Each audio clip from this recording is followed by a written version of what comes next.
এবার আর 1000 টাকা নয়, 10,000 টাকা কাটমানি না দেওয়ায় উপভোক্তার আবাসের কাজ বন্ধ করে দেওয়ার অভিযোগ উঠল পঞ্চায়েত প্রধানের বিরুদ্ধে।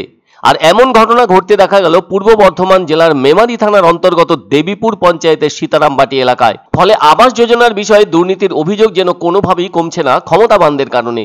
এর আগে জানানো হয়েছিল দুর্গাপুর গ্রাম পঞ্চায়েতে 1000 টাকা করে কাটমানি নেবার ঘটনা, আর এবারে তা 10 গুণ বেশি টাকা নেবার ঘটনা সামনে এলো, যা কিনা দেবীপুর গ্রাম পঞ্চায়েত প্রধানের বিরুদ্ধে।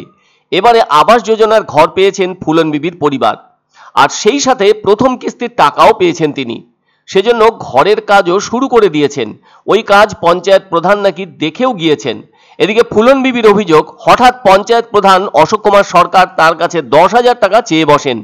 ওই টাকা দিতে অস্বীকার করা বিভিন্ন কৌশলে প্রধান বন্ধ করে দেন তার ঘরের কাজ বলে অভিযোগ ফুলন বিবির।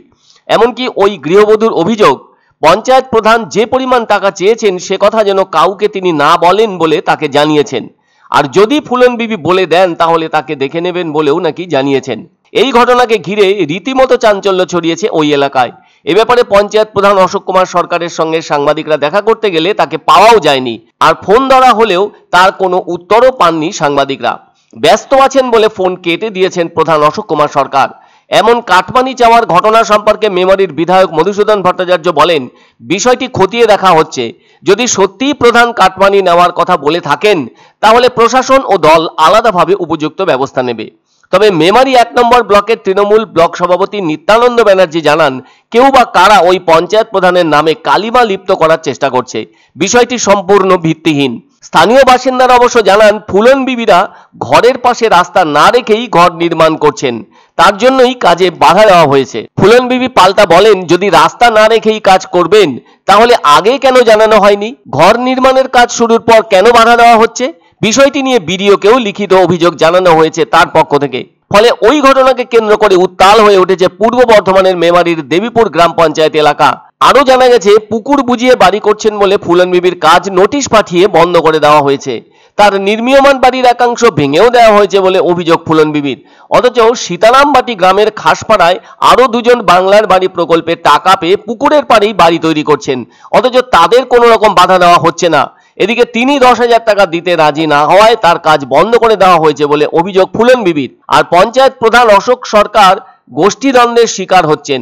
টাকা চাওয়ার অভিযোগ সম্পূর্ণ মিথ্যে বলে শাসক দলের অভিমত। ওই উপভোক্তার বিরুদ্ধে স্থানীয়রা তার কাছে অভিযোগ জানালে তিনি পরিদর্শনে গিয়েছিলেন। সেখানে গিয়ে তিনি দেখতে পেয়েছিলেন পুকুর বুঝিয়ে বাড়ি তৈরি করছেন ফুলন বিবি, তাই তাকে নোটিশ পাঠানো হয়েছে প্রধানের কথা মতো বলে জানা গেছে। আমাকে ঘর করতে হবে, কোনো অসুবিধা নেই, আমাকে কিন্তু 10,000 টাকা দিতে হবে। আমি বলছি যে স্যার আমি 10,000 টাকাই পাবো। অশোক সরকার, আমি চাই যে আমার জন্য ঘরটা হয়। স্যার বলুন, পয়সার জন্য কি সবার সামনে বলবো? বলুন না, ওইটা আমি প্রমাণ দিতে পারবো। আমাকে দেখে বলেছে সেটা আমি বলতে পারছি। আমরা লিখিত কোনো অভিযোগ আমরা পাইনি বা জানিও না। এখন প্রশাসনের কাছে যদি এটা পৌঁছায়, প্রশাসন একবারে নিশ্চিতভাবে তারা নিরপেক্ষ তদন্ত করে যা যা ব্যবস্থা নেওয়ার সেটা নেবেন। পছন্দসই সেরা খাবার খেতে হলে সোজা চলে আসুন রুচিসম্মত আধুনিক মানের রেস্টুরেন্ট রাজদরবারে। কেননা এখানেই আপনারা পাবেন ভোজনের রাজকীয় অনুভূতি। শুধু পুজোর সময়ই নয়, সারা বছরই রকমারি খাবার সরবরাহ করাই এই রেস্টুরেন্টের আভিজাত্য। আমাদের ঠিকানা রাজদরবার, রাহুতবাড়ি, বাবুপাড়া, জলপাইগুড়ি। এক অন্য অনুভূতির স্পর্শ পাওয়া যায় রয়কো ব্র্যান্ডের গেঞ্জি ও জাঙ্গিয়ায়। তাই ছোট বড় সবার পছন্দ রয়কো গেঞ্জি ও জাঙ্গিয়া। প্রস্তুতকারক জয়মনি হোশিয়ারি, কলকাতা।